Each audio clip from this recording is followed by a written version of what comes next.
ইলাহা ইল্লাল্লাহ আল্লাহু আকবার মুহাম্মদ রাসূলুল্লাহ ইয়া হাবিবাল্লাহ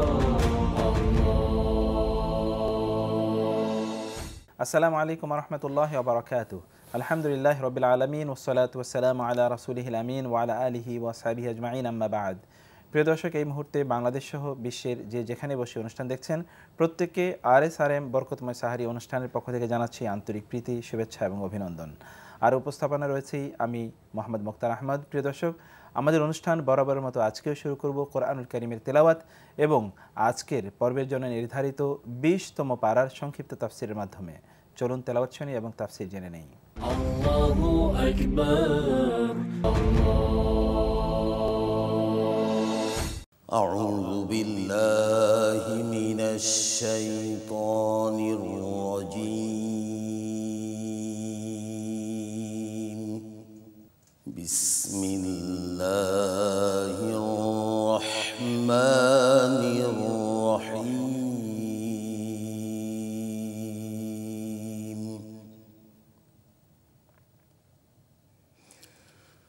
أمن خلق السماوات والأرض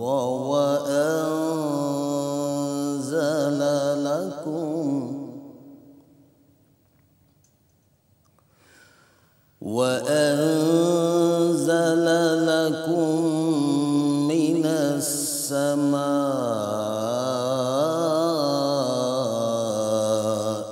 ماء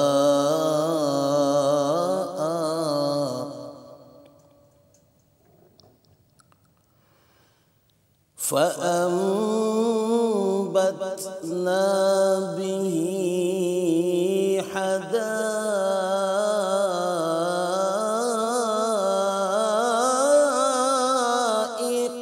ذات بهجة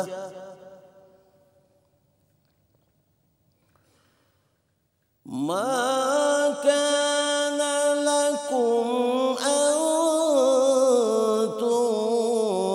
تنبتوا شجرها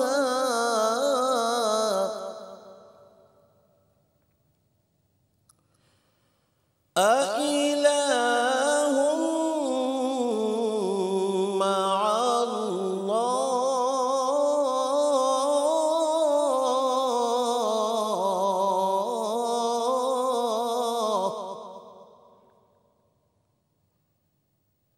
بل هم قوم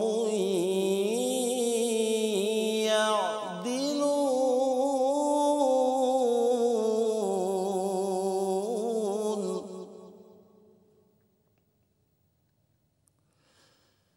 أمن خلق الأرض قرارا وجعل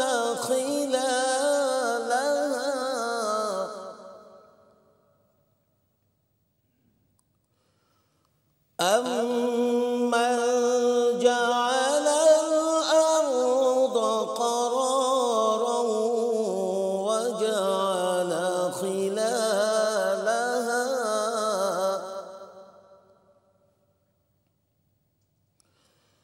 وجعل خلالها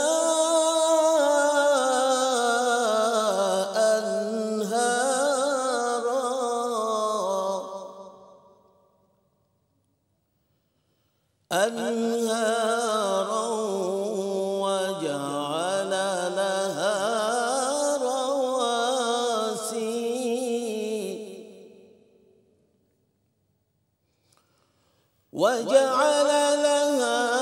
رواسي وجعل بين البحرين حاجزا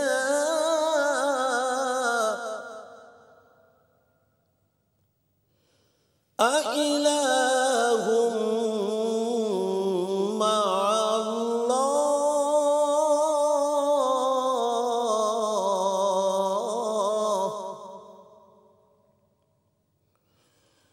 أإله مع الله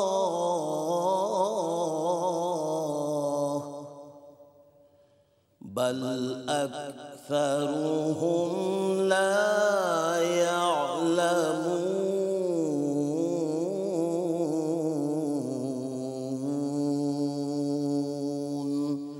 صدق الله العظيم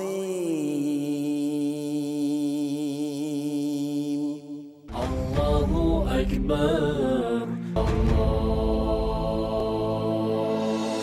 আসসালামু আলাইকুম রহমতুল্লাহি ওয়াবারাকাতুহ।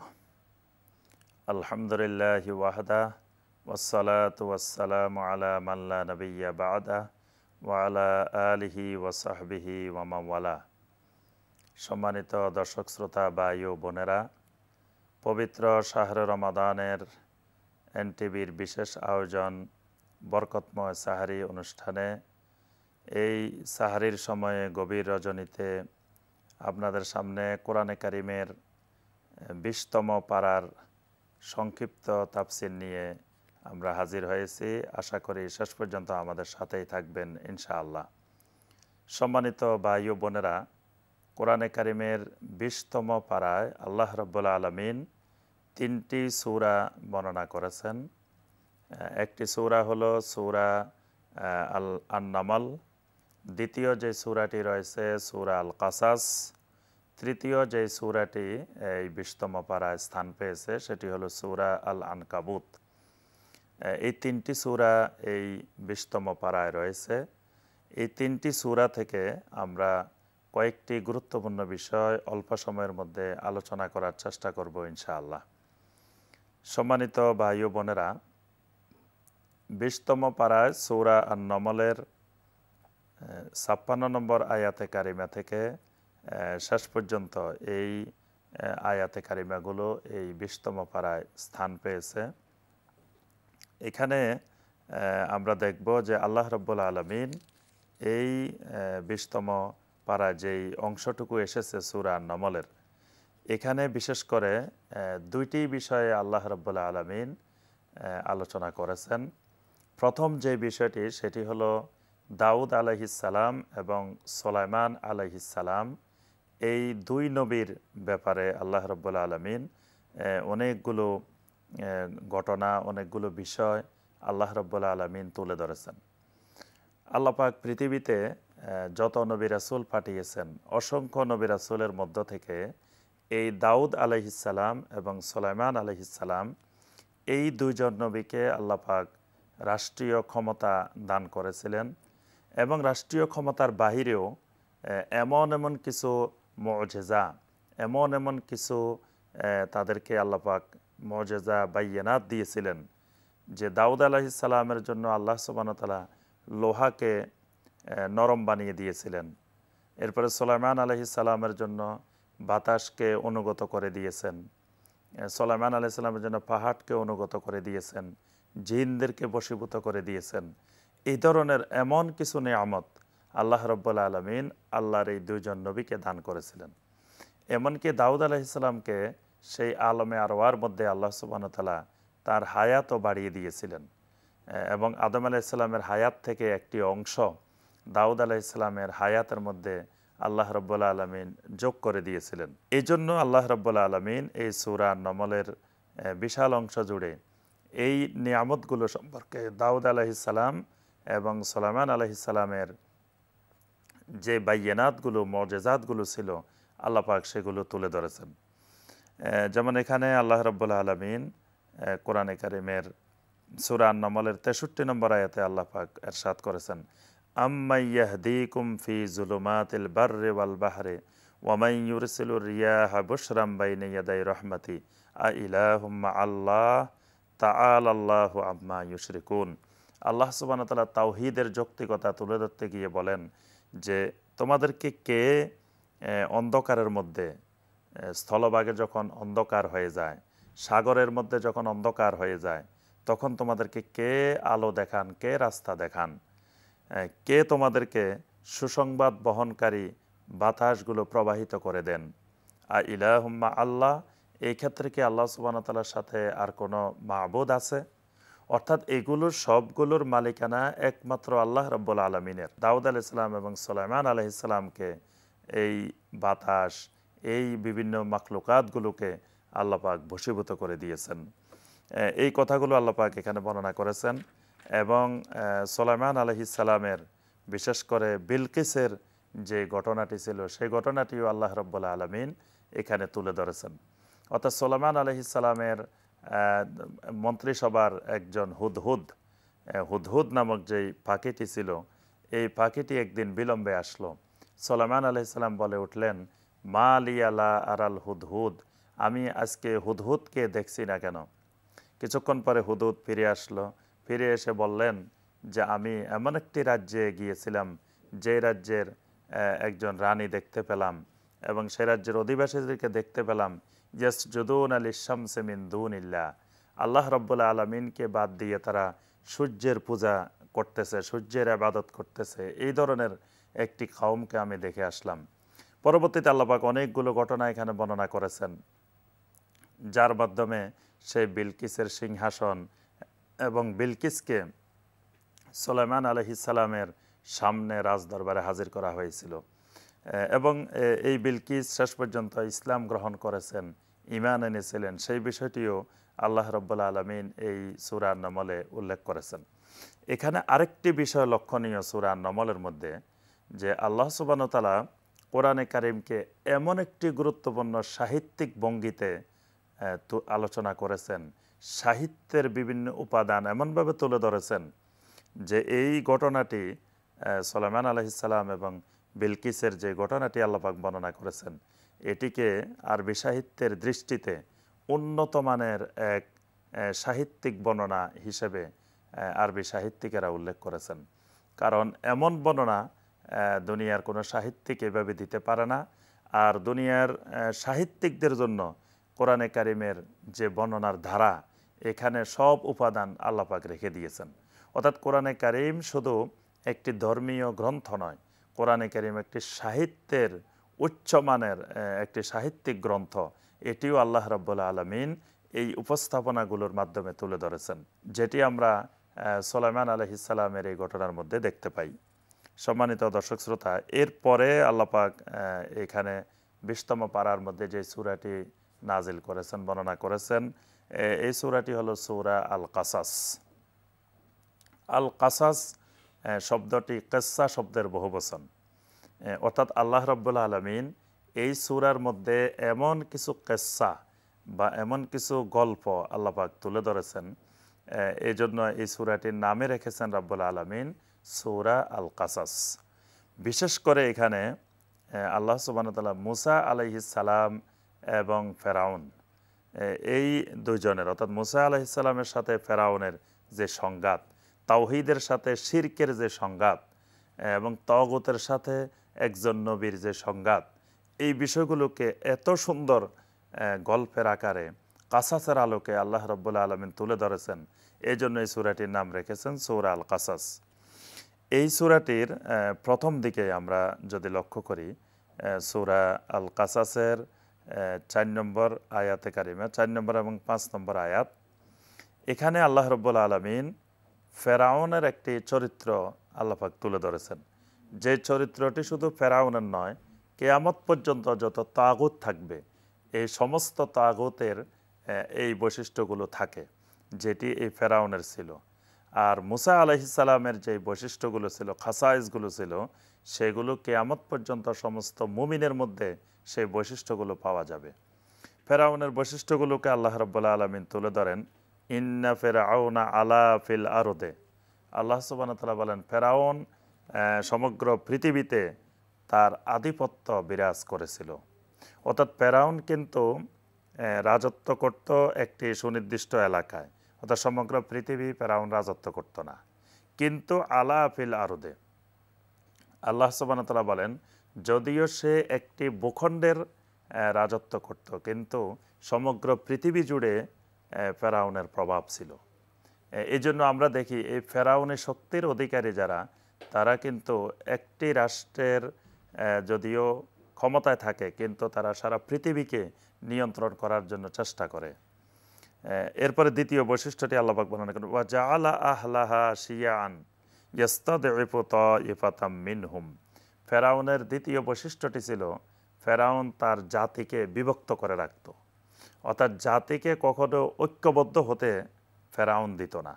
কারণ জাতি যদি ঐক্যবদ্ধ হয় তাহলে ফেরাউনের পক্ষে এই জাতিকে শাসন করা বা এই জাতিকে নিয়ন্ত্রণ করা এটি ফেরাউনের পক্ষে সম্ভব হবে না।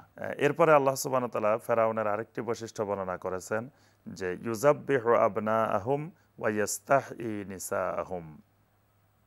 ফেরাউন ছেলে সন্তানদেরকে জবাই করে ফেলত আর নারীদেরকে তারা জীবিত রাখত।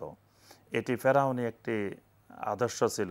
ফেরাউন এই নীতি গ্রহণ করত যে ছেলেদেরকে, যুবকদেরকে সে হত্যা করে ফেলত, মেরে ফেলত, আর নারীদেরকে জীবিত রাখত।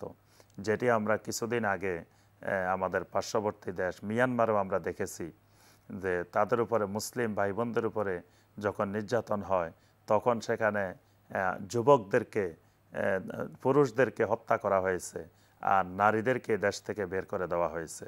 তারপরে আমরা আরও বিভিন্ন জায়গায়, ফিলিস্তিনে বিভিন্ন জায়গায় আমরা দেখি যে সেখানে যুবকদেরকে, কিশোরদেরকে, শিশুদেরকে হত্যা করা হয়। যে এটি আল্লাহ পাক কোরআনে কারিমে ফেরাউনের নীতি হিসাবে উল্লেখ করেছেন যে ফেরাউনের নীতি যারা গ্রহণ করে তাদের মধ্যে এই বিধানগুলো, এই আদর্শগুলো তাদের মধ্যে দেখা যায়। সম্মানিত দর্শক শ্রোতা বা ইউ বোনেরা, আমরা সবসময় অনুসরণ করব নবীদের আদর্শ, সিদ্দিকীনদের আদর্শ, সালেহীনদের আদর্শ। ফেরাউনি আদর্শ থেকে অবশ্যই আমরা মুমিনেরা সবসময় দূরে থাকার চেষ্টা করব। কারণ ফেরাউনি আদর্শ হলো পৃথিবীতে জালেমের আদর্শ, স্বৈরাচারী আদর্শ। এই আদর্শ কখনো মুমিনের জন্য কাম্য হতে পারে না। সম্মানিত দর্শক শ্রোতা বা ইউ বোনেরা, শেষে আমরা যে সূরাটি কোরআনে কারিমের এই 20তম পারায় দেখব, সেই সূরাটির নাম হলো সূরা আল আনকাবুত। আল্লাহ রাব্বুল আলামিন কোরআনে কারিমে একটি গুরুত্বপূর্ণ সূরার নাম রেখেছেন সূরা আল আনকাবুত। আনকাবুত হলো মাগরাসা, মাগরাসাকে আরবিতে বলা হয় আল আনকাবুত। আল্লাহ পাক এই প্রাণীটিকেও কোরআনে কারিমের আলোচনা থেকে বাদ দেন নাই। কারণ এই প্রাণীটির মধ্যেও এমন কিছু শিক্ষণীয় বিষয় রয়েছে, এমন কিছু আল্লাহ রাব্বুল আলামিনের আয়াত রয়েছে যেটি মুমিনদের জন্য এবং যারা গবেষণা করবেন তাদের জন্য এখানে আল্লাহ পাক শিক্ষণীয় বিষয় রেখেছেন। এখানে এই সূরার 41 নম্বর আয়াতে কারিমায় আল্লাহ পাক এই নামকরণের বিষয়ে যে ঘটনাটিকে তুলে ধরেছেন সেটি হলো মাসালুল্লাযীনা ইত্তাখাযু মিন দুনিল্লাহি আউলিয়া কামাসালিল আনকাবুত ইত্তাখাযাত বাইতা ওয়া ইন্না আওহানাল বুয়ুতি লাবাইতুল আনকাবুত লাউ কানু ইয়ালামুন। আল্লাহ সুবহানাহু ওয়া তাআলা বলেন, যারা আল্লাহ রাব্বুল আলামিনকে বাদ দিয়ে বিভিন্ন মাবুদ গ্রহণ করে, বিভিন্ন অভিভাবক যারা বানিয়ে নেয়, তাদের দৃষ্টান্তটি হলো কামাসালিল আনকাবুত, তাদের দৃষ্টান্ত হলো মাগরাসার মতো। ইত্তাখাযাত বাইতান, মাগরাসার কিছু বাড়িঘর আছে, তারা কিছু বাড়িঘর বানিয়ে নেয়, কিন্তু ওয়া ইন্না আওহানাল বুয়ুতি লাবাইতুল আনকাবুত, পৃথিবীর মধ্যে সবচেয়ে দুর্বল, একেবারে সবচেয়ে দুর্বল বাড়িঘর যেটি, সেটি হলো লাবাইতুল আনকাবুত, মাগরাসার বাড়িঘর। অর্থাৎ একটু বাতাস আসলেই, একটু জোরে বাতাস প্রবাহিত হলেই তার বাড়িঘর সব ধ্বংস হয়ে যায়। আল্লাহ সুবহানাহু ওয়া তাআলা এই জন্য এখানে এই বিষয়টি তুলে ধরেছেন যে যারা আল্লাহ রাব্বুল আলামিনকে বাদ দিয়ে অন্যের আশ্রয় গ্রহণ করে, তারা হয়তো মনে করে যে আমি মজবুত একটি ভিত্তির উপরে দাঁড়িয়ে আছি, আমার খুব শক্তি আছে, আমি খুব শক্তিশালী হিসাবে আবির্ভূত হয়েছি।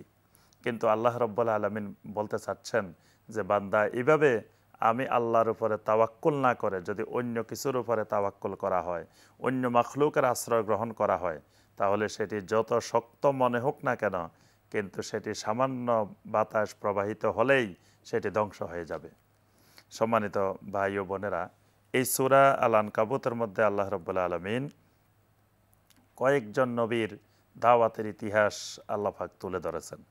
তন্মধ্যে উল্লেখযোগ্য হলো নূহ আলাইহিস সালামের দাওয়াতের ইতিহাস আল্লাহ রাব্বুল আলামিন তুলে ধরেছেন।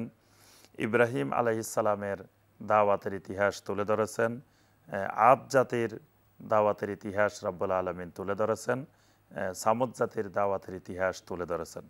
অর্থাৎ এই আম্বিয়া আলাইহিমুস সালামদের দাওয়াতের বর্ণনাগুলো আল্লাহ পাক কোরআনে কারিমে অসংখ্য সূরা এবং আয়াতে উল্লেখ করেছেন। বারবার উল্লেখ করার কারণ হলো এটি যে এই নবীদের দাওয়াতের ইতিহাস প্রত্যেক মুমিনের সামনে থাকা একটি গুরুত্বপূর্ণ জরুরি বিষয়। কারণ একজন মুমিন যখনই আল্লাহ রাব্বুল আলামিনের দ্বীনের দাওয়াত দিতে যাবেন, তখন তিনি এই নবীরা যে সকল বিপদ আপদ সমস্যার সম্মুখীন হয়েছিলেন, ঠিক একই সমস্যাগুলোর সম্মুখীন কিয়ামত পর্যন্ত মুমিনেরা হবেন। কেউ নূহ আলাইহিস সালামের মতো সমস্যার সম্মুখীন হবেন, কেউ ইব্রাহিম আলাইহিস সালামের মতো সমস্যার সম্মুখীন হবেন, কেউ হুদ আলাইহিস সালামের মতো, কেউ সালেহ আলাইহিস সালামের মতো, কেউ মুসা আলাইহিস সালামের মতো। এই জন্য আল্লাহ রাব্বুল আলামিন কোরআনে কারিমের বিশাল অংশ জুড়ে এই ঘটনাগুলো বর্ণনা করেছেন। সম্মানিত দর্শক শ্রোতা ভাই ও বোনেরা, আজকের এই পর্বে আমরা যে সূরাগুলোর সংক্ষিপ্ত তাফসীর করলাম, সূরা নামল, সূরা আল কাসাস, সূরা আল আনকাবুত থেকে আমরা এই বিষয়গুলো আমল করার চেষ্টা করব এবং আমাদের জীবনটিকে কোরআন দিয়ে সাজানোর চেষ্টা করব। এই পবিত্র কোরআন নাজিলের মাস, পবিত্র শাহরে রমাদান, এই সাহারির সময়, দোয়া কবুলের সময় আমরা আল্লাহ সুবহানাহু ওয়া তাআলার কাছে শপথ করি যে আল্লাহ, আমরা জীবনে যতদিন বেঁচে থাকব যেন কোরআন নিয়ে, কোরআনের আমল নিয়ে, কোরআনের আকীদা নিয়ে আমরা বেঁচে থাকতে পারি। আল্লাহ সুবহানাহু ওয়া তাআলা আমাদেরকে সেই তৌফিক দান করুন। আমিন ইয়া রাব্বাল আলামিন। আসসালামু আলাইকুম ওয়া রাহমাতুল্লাহি ওয়া বারাকাতুহু। আল্লাহ সুবহানাহু ওয়া তাআলার কাছে ফরিয়াদ জানাচ্ছি, যারা এই গভীর রাতে এই অনুষ্ঠান দেখছেন, অনুষ্ঠান থেকে যাতে পরিপূর্ণভাবে ফায়দা হাসিল করে আমাদের দুনিয়া এবং আখিরাতের কল্যাণময় জীবন আমরা অর্জন করতে পারি, আল্লাহ সুবহানাহু ওয়া তাআলা সেই তৌফিক দান করুন। প্রিয় দর্শক, আমরা এবার আলোচনা করব আজকের এই আয়োজনের সবচেয়ে গুরুত্বপূর্ণ যে বিষয়, সেটি হচ্ছে আমরা জানব যে আজকের পর থেকে কিন্তু ইতিকাফের সময় শুরু হয়ে যাচ্ছে। আমরা ইতিকাফ কীভাবে করব, ইতিকাফের ফজিলত কী, ইতিকাফের বিধিবিধানগুলো কী, আর ইতিকাফের মূল উদ্দেশ্যই বা কী, সেই বিষয়গুলো নিয়ে ইনশাআল্লাহ আমরা আলোচনা করব। আর আলোচনায় আজকে আমাদের সাথে জয়েন করেছেন বাংলাদেশের স্বনামধন্য ইসলামী শিক্ষাবিদ এবং চিন্তাবিদ, বিশিষ্ট মিডিয়া পার্সোনালিটি এবং নরসিংদীর জামিয়া কাসিমিয়া মাদ্রাসার সম্মানিত হেড মুহাদ্দিস জনাব মুফতি কাজী ইব্রাহিম। আসসালামু আলাইকুম। ওয়ালাইকুম আসসালাম ওয়া রাহমাতুল্লাহি ওয়া বারাকাতুহু। মোহতারাম, আপনি কেমন আছেন? আলহামদুলিল্লাহ, আপনি কেমন আছেন? আমরা আপনাকে আলহামদুলিল্লাহ আহলান সাহলান জানাচ্ছি আমাদের আজকের আয়োজনে। মোহতারাম, আমরা তো রমাদানের শেষের দশকে আজকে ইনশাআল্লাহ ঢুকে যাচ্ছি। তো শেষের দশকে তো রাসূল ইসলাম তিনি প্রায় প্রতি বছরই তিনি ইতিকাফ করতেন এবং তার স্ত্রীগণও তার সাথে ইতিকাফ করতেন। তো এই যে ইতিকাফ আমরা করছি, এই ইতিকাফ করা কি, ইতিকাফের বিধানটা কি, ইতিকাফ করলে আমরা কি ফজিলত বা কি মর্যাদা অর্জন করব, যাতে আমাদের দর্শকরা তারাও একটু অনুপ্রাণিত হন ইতিকাফ করার জন্য। আলহামদুলিল্লাহ ওয়াসসালাতু ওয়াসসালামু আলা রাসূলিল্লাহ ওয়া বা'দ। আসলে ইতিকাফ মানে হলো অবস্থান করা। জি। আর শরিয়ার দৃষ্টিভঙ্গিতে ইতিকাফ হলো আল-লাবসু ফিল মসজিদ বিনিয়াতিত তাকাররুব। জি। আল্লাহর নৈকট্য অর্জনের একটা নিয়ত, সংকল্প থেকে মসজিদে অবস্থান গ্রহণ করা, দুনিয়া থেকে সম্পর্ক ছিন্ন করে নির্জন হয়ে যাওয়া মসজিদে, জি, আল্লাহর সাথে সম্পৃক্ত হয়ে যাওয়া, মানে আল্লাহর কাছে চলে যাওয়া, একাকিত্ব হয়ে যাওয়া। তো এটাই এক ধরনের নির্জনবাস। মসজিদে গিয়ে একটা ছোট্ট কাপড় চোপড় দিয়ে ঘেরাও করে সে ওখানে আল্লাহর ইবাদত নিয়ে আল্লাহর সাথে সে সময়টা কাটিয়ে দিল। আসলে সকালে, সন্ধ্যায়, দিনে, রাতে, সপ্তাহে, মাসে আমরা তো মানুষের সাথেই থাকি। জি। আল্লাহর সাথে যে আমাদের একটা একান্ত যে সময়টা, এটা কিন্তু হয়ে ওঠে না খুব একটা, অনেকের পক্ষে হয়ে ওঠে না। একটা মোবাইল একান্তে তাকে একটু চার্জে রাখতে হয়। জি। আধা ঘন্টা, 1 ঘন্টা একান্তে যখন সে একটা চার্জ পায়, তখন সে দেখা যায় 12 ঘন্টা, 2 দিন, 4 দিন সে সার্ভিস দেয়। এই খালওয়াতগুলো আল্লাহর সাথে, এই যে একান্ত একটা সময় মুমিন কাটায়, এটা সে বিরাটভাবে ঈমানকে চার্জযুক্ত করে নিতে পারে, একটা পাওয়ার সে এখান থেকে অর্জন করতে পারে। তো সেজন্য আসলে এই ইতিকাফের গুরুত্ব অনেক। মসজিদগুলো ইতিকাফের স্থান। সাওয়াআনিল আকিফু ফীহি ওয়াল বাদ। এখানে যারা এই মসজিদে হারাম, আল্লাহ বলছেন ইতিকাফকারীর জন্য, তাহির বাইতি লিত-তাইফিনা ওয়াল আকিফিন ওয়ার রুকাইস সুজুদ। আমার ঘরকে পবিত্র করো তওয়াফকারীদের জন্য, যারা ইতিকাফ করে তাদের জন্য, যারা রুকু সিজদা করে এখানে তাদের জন্য। তো ইতিকাফ তো কোরআনের ভাষা, হাদিসের ভাষা। এবং সহিহ বুখারীতে যেটা এসেছে যে আয়েশা সিদ্দিকা রাদিয়াল্লাহু তাআলা আনহা বলছেন যে ইতিকাফান নবী কানা ইয়াতাকিবুল আশরাল আওয়াখিরা মিন রমাদান ওয়া ইতিকাফা আজওয়াজুহু মিন বাদি। নবী সাল্লাল্লাহু আলাইহি সাল্লাম প্রতি বছর তিনি কাবাতে মসজিদে নববীর মধ্যে তিনি ইতিকাফ করতেন শেষ দশকে, তার স্ত্রীরাও তার সাথে ইতিকাফ করতেন এবং মৃত্যুর পরে, তার মৃত্যুর পরে তার স্ত্রী এটা অব্যাহত রেখেছেন। সুবহানাল্লাহ। তা আসলে এটা ইনকিতা ইলাল্লাহ ওয়া তাবাত্তাল ইলাইহি তাবতিলা, পরিপূর্ণভাবে তোমার রবের প্রতি মনোযোগী হয়ে যাওয়া, একান্ত হয়ে যাওয়া, মনোজগৎকে একবারে আল্লাহর দিকে নিয়ে যাওয়া, অন্তর দিয়ে আল্লাহমুখী হয়ে যাওয়া, মূলত ইতিকাফ তো এটাই। তো এটা ওয়াজিবও নয়, ফরজও নয়, এটা সুন্নাহ। তো ইতিকাফটা আসলে 24 ঘন্টারই ইবাদত, 12 মাসেরই ইবাদত। তো এটা উত্তমটা হলো রমজানে, সর্বোত্তমটা হলো শেষ দশকে। কিন্তু এটা কিন্তু 12 মাসেই আমরা মনে করি যে রমজান আসলে বুঝি ইতিকাফটা শুরু হয়। ইতিকাফের কেবল রমজান মাসই হলো ইতিকাফের, আর 11 মাস ইতিকাফের না। আসলে এটা ঠিক না। অন্য সময় ইতিকাফ অন্য সময়ও ইতিকাফ করা যায়। রমাদানে ইতিকাফের একটা নির্ধারিত একটা উদ্দেশ্য আছে, বড় উদ্দেশ্য আছে, কদরের রাতের অন্বেষার কারণে সেটা অনেক বড় ফজিলতপূর্ণ হয়ে যায়। তো আসলে ইতিকাফ আমরা যতক্ষণ এখন তারাবিতে থাকি মসজিদে, এটা কিন্তু এটাও এক ধরনের ইতিকাফ। মাগরিবের সালাতে যেন থাকে ইতিকাফ, 5 ওয়াক্ত সালাতের মধ্যে যখনই যাই মসজিদে যদি একটা নিয়ত করে নেই যে আল্লাহ এটা ইতিকাফ হবে, আল্লাহু আকবার, তাহলে সালাতের পাশাপাশি কিন্তু প্রতিদিনই 5 বার ইতিকাফের সওয়াব সুবহানাল্লাহ আমরা পেয়ে যাই। তো সাহাবারা যখন এই মসজিদে ঢুকতেন, অনেক সাহাবী বলতেন যে আমা দাখালতু ইল্লা লিআতাকিফ, আমি মসজিদে ঢুকেছি ইতিকাফ করার জন্য, ইতিকাফ নিয়ত যতক্ষণ থাকবো। দামেস্কের একটা মসজিদের উপরে লেখা, আরবিতে লেখা, নাওয়াইতাল ইতিকাফ কুল্লামা তামকুসু ফিল মসজিদ মা তামকুসু ফিল মসজিদ, যতক্ষণ মসজিদে থাকো ততক্ষণ কি ইতিকাফের নিয়ত করে নিয়েছো তো, মানে স্মরণ করিয়ে দিচ্ছে। তো আসলে এটা কিন্তু একটা বিরাট সুযোগ, আমরা 12 মাসেই ইতিকাফ আমরা করতে পারি, শুধু নিয়তটা দরকার, ঠিক শুধু সংকল্পের দরকার যে যতক্ষণ থাকবো আল্লাহ এটা নিয়ে এটা ইতিকাফ হবে। তো ইতিকাফের যে সাধারণ কিছু শর্ত থাকে, সেটা একজন সুস্থ মস্তিষ্ক হওয়া, মুসলিম হওয়া, বালেগ হওয়া, এই শর্তগুলি থাকে। তো এই শর্তগুলি যদি ফুলফিল হয় তাহলে সে ইতিকাফ করতে পারে। আর ইতিকাফ ভঙ্গ হয় এখানে 3 কারণের কোনো এক কারণ যদি সে সংগঠিত করে ইনশাআল্লাহ। এখানে আমরা তো ইতিকাফের কথা যখন বলছি বারবারই মসজিদের বিষয়টি এখানে আলোচনা এসেছে।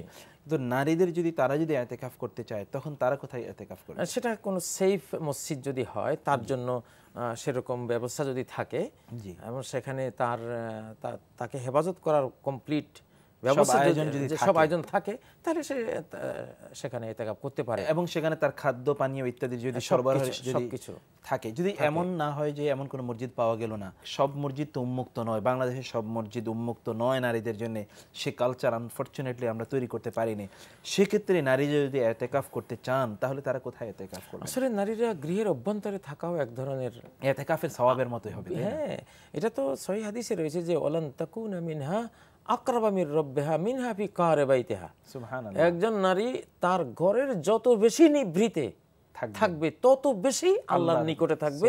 এত নৈকট্য কোনো আমল দিয়ে তার পক্ষে পাওয়া সম্ভব না, কারণ আল্লাহ চান ওয়াকারনা ফি বুয়ুতিকুন্না, ঘরে অবস্থান করো। আজকে বিশ্ব বাস্তবতায় আমরা দেখি নারীরা বহির্মুখী হওয়ার কারণে কতটা নারী নির্যাতন, অনৈতিকতা, চরিত্রহীনতা। আমাদের দেশের প্রেক্ষাপটে আমরা যদি বলি 20 বছর 10 বছর আগে কি আমরা এত নারী নির্যাতন এর কোনো কথা শুনেছি? এখন পত্রপত্রিকা নিউজ যদি আমরা দেখি তাহলে আমরা খুবই অবাক হয়ে যাই এবং খুব ভয় পেয়ে যাই কি ঘটছে, কি অবস্থা। আমাদের শিশুকালে নারী নির্যাতনের শব্দটাই আমরা শুনিনি, এই শব্দটাই শুনিনি। ইফটিজিং কি জিনিস, এই শব্দগুলি আমরা শুনিনি। যাই হোক, তো তখন তো নারীরা পর্দা ছিল, বাড়িতে ছিল, ঘরে অবস্থান ছিল। তো ঘরের অবস্থানটাই কিন্তু 24 ঘন্টাই তার সবচেয়ে আল্লাহর বড় নৈকট্য পাওয়ার একটা আমল। এই জন্য জামাতের চেয়েও কিন্তু মসজিদে সালাতু ফি মাখদাইহা খায়রুন মিন সালাতি ফি হুজরাতিহা। উম্মে ওয়ারাকাকে রাসূল সাল্লাল্লাহু আলাইহি ওয়াসাল্লাম সে কথাই বলেছেন। সে কথাই বলেছেন। একেবারে যত গৃহের অভ্যন্তরে গিয়ে যত বেশি পর্দাবৃত পরিবেশে সে থেকে সালাত পড়বে তত আল্লাহর কাছে সব বেশি সে পাবে। তো এটা তো সুযোগ আছেই তার জন্য। তো ইতিকাফ আসলে এখানে মূল জিনিস হলো ইবাদতের জন্য, আল্লাহর নৈকট্য অর্জনের জন্য সে তার পরিবার থেকে, তার ভাই বেরাদর থেকে, বন্ধু স্বজন আপনজন সবাইকে বিসর্জন দিয়ে সে আল্লাহর কাছে চলে গেছে। এই চেতনা কিন্তু তাকে মনে রাখতে হবে। জি জি। এখন মসজিদে গিয়ে যদি আরেক আসর সেখানে জমায়, তাহলে তো হলোই না, তাহলে তাহলে তো তো লাভ হলো সবই কি? বরবাদ হয়ে গেল। সব বরবাদ হয়ে গেল। সেই দেখা যায় আজকে অনেকে সেই মোবাইলে সে গল্প চলছে, যে পত্রিকাও নিয়ে দেখা যায় নিয়মিত পত্রিকা পড়ছে, আবার হয়তো 20-25 জন ইতিকাফ করার জন্য গিয়েছেন, সবাই আবার খোঁজ গল্প, সব ধরনের গল্প চলছে। তাহলে কিন্তু হলো না। তুমি তো এখানে ঢুকেছই সৃষ্টি থেকে আলগা হয়ে গেছে, শুধু আল্লাহর জন্য এই সময়টা, শুধু আল্লাহর জন্য এই সময়টা, শুধু আল্লাহর জন্য। জি জি। তাহলে তো এটা কিন্তু খেয়াল রাখতে হবে। আদাবুল ইতিকাফ হলো, ইতিকাফের যে শিষ্টাচার বা আদব, শরিয়ার আদব যেটা, সেটা হলো সে যতক্ষণ পারে আল্লাহর জিকির করবে, তাসবিহ পড়বে, অথবা সে তেলাওয়াত করবে, অথবা সে সালাত পড়বে, অথবা পারলে সে ঘুমিয়ে থাকবে। জি, সেটাও ইবাদত তার জন্য অবশ্যই। আচ্ছা, কিন্তু সে যদি খামাখাই, ভাই কি খেয়েছো, কি দিয়ে খেয়েছো, তোমার কি অবস্থা, ব্যবসা বাণিজ্যের খোঁজ খবর, রাষ্ট্রীয় অবস্থা কি, কোথায় কি রাজনীতি কোথায় চলছে, এই যে এইসব কিছু, এগুলির জন্য তো সময় আছেই। জি জি। সারা জীবনটাই তো এগুলির পিছনে চলে গেল। এই সময়টা তো এক্সক্লুসিভলি আল্লাহকে দিবেন। তিনটি এমন কাজ আছে যে কাজগুলো আমাদের ইতিকাফের যে স্পিরিট, যে লক্ষ্য উদ্দেশ্য, সেই লক্ষ্য উদ্দেশ্যকে ব্যাহত করে। এই কাজগুলো কি কি? যে 1 নম্বর হলো খুরুজ মিনাল মসজিদ। যদি মসজিদ থেকে সে বেরিয়ে যায়, তাকে অবশ্যই মসজিদের আঙ্গিনায় তাকে থাকতে হবে। শুধু লা ইয়াখরুজ ইল্লা লিহাজাতিল ইনসান, কোনো টয়লেটের প্রয়োজন হয়েছে শুধু কেবল তখন যাবে, বা খাবার দাবার ঘর থেকে আনার কেউ নেই, জি, সে ওখান থেকে নিয়ে আসবে বা খেয়ে আসবে। যেমন এখন অনেকে কিন্তু যেমন তারা বাইতুল্লাহতে অথবা মসজিদ নববীতে তারা ইতিকাফ করছেন, সেখানে তাদেরকে খাদ্য দেওয়ার মতো কেউ নেই। অতএব সামনে দোকান আছে বা ফুড যেখান থেকে পারে, যেগুলো সেখান থেকে তারা নিয়ে আসে। যে আয়েশার বর্ণনা থেকে যেটা পাই আমরা সহিহ বুখারীতে, যে নবী সাল্লাল্লাহু আলাইহি ওয়াসাল্লাম লা ইয়াদখুলু ইল্লা লিহাজাতিল ইনসান, জি, অথবা লা ইয়াখরুজু ইল্লা লিমা লা বুদ্দা মিনহু, যেটা না করলেই নয়, না গেলেই নয়। জ্বর হয়ে গেছে, এখন মানে টিকা যাচ্ছে না জ্বরের তাড়নায়, একটু ডাক্তারের কাছে যেতে হবে, এইটা মানে অনুমোদন আছে। অথবা খুব ক্ষুধা লাগছে, খাদ্য আনতে হবে, পিপাসা লাগছে, পানি আনতে হবে। এই জাতীয় প্রয়োজন যেগুলি না হলেই নয়, শুধু এটার জন্য বের হবে। আবু দাউদের মধ্যে যেটা হযরত আয়েশা সিদ্দিকার বয়ান, যে আসুন্নাতু লিল মুতাকিফ আল্লা ইয়াউদা মারিদান, কেউ অসুস্থ হয়েছে দেখতে যাবে না, তারপর ওলা ইয়াশাদা জানাজা, কেউ মারা গেছে জানাজাও সে যাবে না, ওলা ইয়ামাসসামরা আতান, সে কোনো তার স্বামী স্ত্রী কোনো স্পর্শ করবে না। সে তো তার প্রয়োজনে ঘরে ঢুকতে পারবে, কিন্তু ঘরে ঢুকেও তার স্ত্রীর সাথে কোনো রকমের এই জাতীয় সম্পর্ক সে তৈরি করতে পারবে না, এটা নিষেধ, এটা হারাম। তো ওলা তুবাশিরুহুন্না ওয়া আনতুম আকিফুনা ফিল মাসাজিদ, মসজিদে যখন তোমরা ইতিকাফরত আছো, তখন মসজিদে বা মসজিদের বাইরে কোথাও নারীদের সাথে কোনো এইসব দেয়া নেয়া চলবে না, স্বামী স্ত্রীর সম্পর্ক চলবে না। আচ্ছা, তাহলে মসজিদ থেকে যদি সে বিনা প্রয়োজনে বেরিয়ে যায়, ইতিকাফ বাতিল হয়ে গেল। জি। 2 নম্বর, যদি স্বামী স্ত্রী সে কোনো সম্পর্ক করে, দেয়া নেয়া করে, তাহলেও ইতিকাফ বাতিল হয়ে গেল। 3 নম্বর, যদি নারীরা হন, তাহলে হাইজ নিফাস, তাদের যদি যেটা পিরিয়ড আছে এটা যদি শুরু হয়, তাহলে ইতিকাফটা বাতিল হয়ে যাবে। কারণ এই অবস্থায় তিনি মসজিদে থাকতে পারবেন না, মসজিদে থাকা তার জন্য পারমিটেড না, যেহেতু তিনি এই অবস্থায়, এটা এখানে সম্ভব না। আর যদি পুরুষ যদি তার উপরে গোসল ফরজ হয়ে যায়, তাহলে তাৎক্ষণিক সে বাইরে গিয়ে পবিত্র হয়ে আবার ঢুকবেন, বা ওই অবস্থায় গোসল ফরজ অবস্থা কিন্তু এতে কেউ ঢুকতেও পারবেন না তিনি, এটা শুরু করলে ওটা হবে না, সহি হবে না। তাকে অবশ্যই পরিচ্ছন্ন এবং পবিত্র হয়ে মসজিদে ঢুকতে হবে। ইতিকাফ যিনি করবেন, তিনি সবসময় এটা মনে রাখবেন যে ইয়াতাকিফু আনি যুনুবি কুল্লিহা, সব ধরনের পাপাচার থেকে তিনি আসলে ইতিকাফ করছেন, একটা ইতিকাফে চলে গেছেন। শুধুমাত্র ইতিকাফ এই যে নরমাল কাজ থেকেই বিরত থাকলেন, এবং অপরাধ পাপাচার থেকেও তিনি বিরত থাকবেন। সেই পাপাচার তার শরীরের মাধ্যমে হোক, অথবা তার চিন্তা চেতনার মাধ্যমে হোক, কল্পনার মাধ্যমে হোক, বা কোনো মোবাইলের মাধ্যমে হোক, বা কোনো হয়তো আইপ্যাড আছে উনি দেখছেন। আজকাল তো ফেসবুক বা ইউটিউবে ঢুকলেই ভালো মন্দ সবই এখানে চলে আসে। এখন মসজিদে বসে বসে যদি এই জাতীয় খারাপ চিত্রগুলি দেখেন, তা আরো বড় মহাপাপ। কারণ জায়গা যত পবিত্র হয়, সেখানে অপবিত্র কাজ তত বড় অপরাধ হয়। তো সেটা কিন্তু খেয়াল রাখতে হবে, যেহেতু প্রত্যেক ইতিকাফকারী মোবাইল তো সাথে থাকবে, এমনকি মোবাইলের রিংটোনের মধ্যেও যাতে কোনো রকমের বাদ্য বাজনা এগুলো না থাকে, এটা খেয়াল রাখতে হবে। কোনো পর্ণ ছবি যাতে তিনি দেখে না ফেলেন, বা ওখানে বসে বসে যদি টিভির সংবাদ শুনেন বা মহিলা একজন সংবাদ পড়তেছে আল্লাহর ঘরে তিনি এটা সেগুলো তিনি শুনছেন, এগুলি কিন্তু এতেকাফকারীর জন্য খুবই ক্ষতিকর। অনেকে সেখানে গিয়ে এরকম হয় যে মজমা বসিয়েছে, তারা সেখানে অনেক উত্তপ্ত ইস্যু নিয়ে আলোচনা করে, তাদের দেখা যায় যে অনেকের সাথে মনোমালিন্য হচ্ছে, কথাবার্তায় তর্ক বিতর্ক চলে আসছে। একজন রোজাদারই তো তর্ক বিতর্ক করবে না, সেখানে একজন মুতাকিফ এতেকাফকারী তো আরো বেশি এটা থেকে বিরত থাকা উচিত। এতেকাফকারী এমনকি তলেব ইলম, যে বিভিন্ন বই পড়ে জ্ঞান অর্জন করা, এটাও স্টক রাখবেন, এটা ইবাদত। এর তুমি 12 মাস তো সময় আছেই, এখানে কোরআন তেলাওয়াত করুন, যে তেলাওয়াত, তাসবিহ, জিকির, আজকাল আল্লাহর সাথে সরাসরি ইবাদতমূলক সম্পর্কটা এখানে। তো সেই জন্য অনেকেই আবার ইতিকাফ করতে গিয়ে দেখা যায় আলোচনা শুনে শুধু।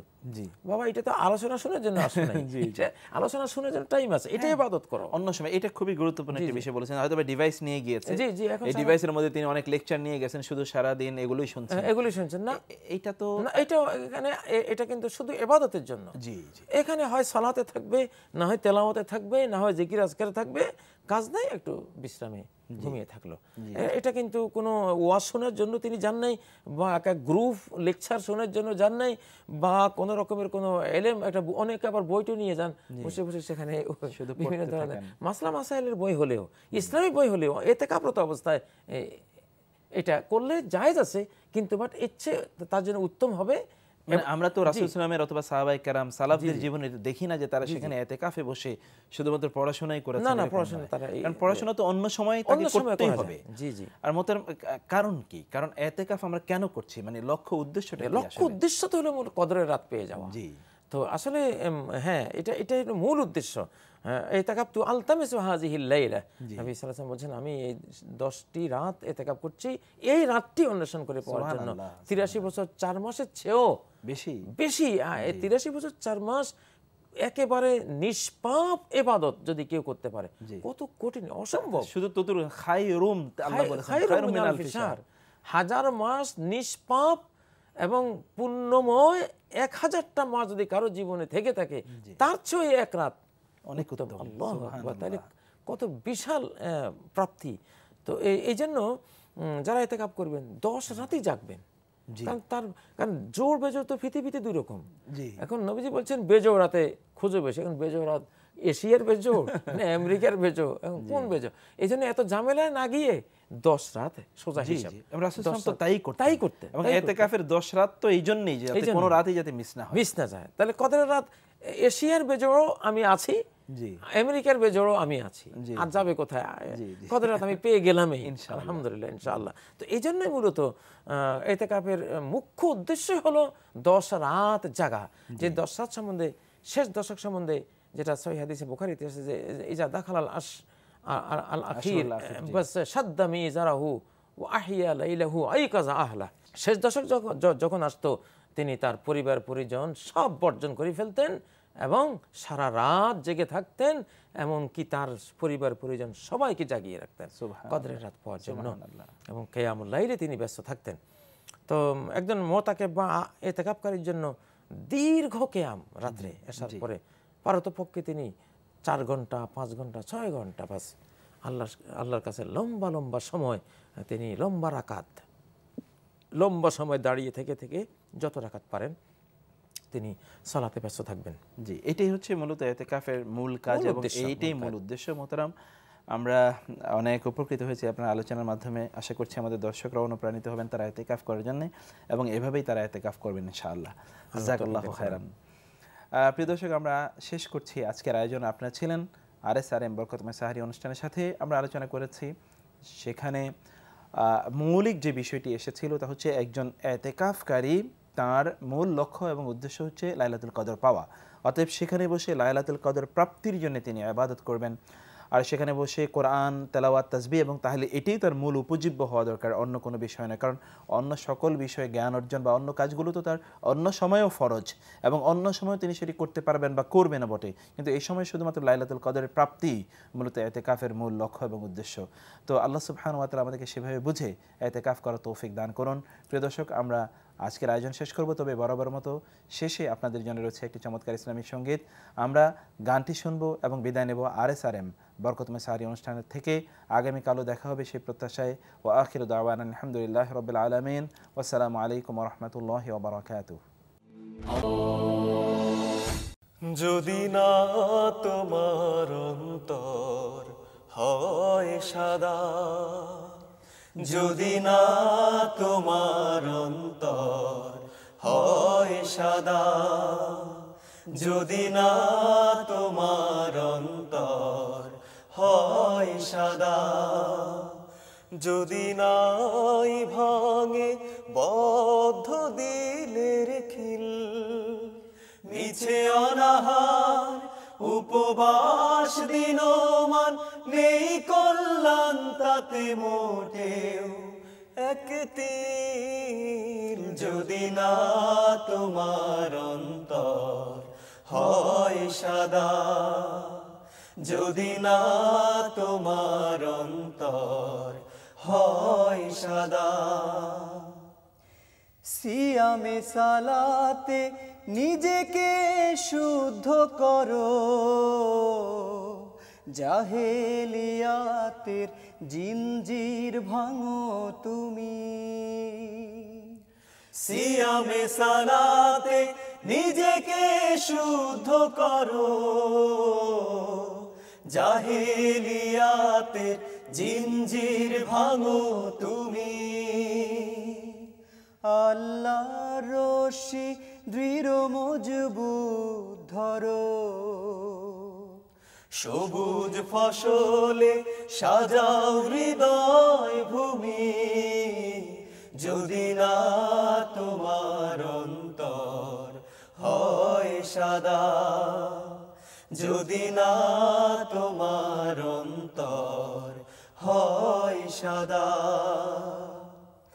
তুমি নত হও সিজদায়ে তাসবিতে, হৃদয়ের কালো খুঁটে খুঁটে করো দূর। তুমি নত হও সিজদায়ে তাসবিতে, হৃদয়ের কালো খুঁটে খুঁটে করো দূর। মানবিকতার গোলাপ গোলাপ হও, নিশ্চয় আছে আল্লাহর মঞ্জুর। সিয়ামের নদী ক্ষমার তোর ধারা, আবে জমজম পবিত্রতার মতো। সিয়ামের নদী ক্ষমার তোর ধারা,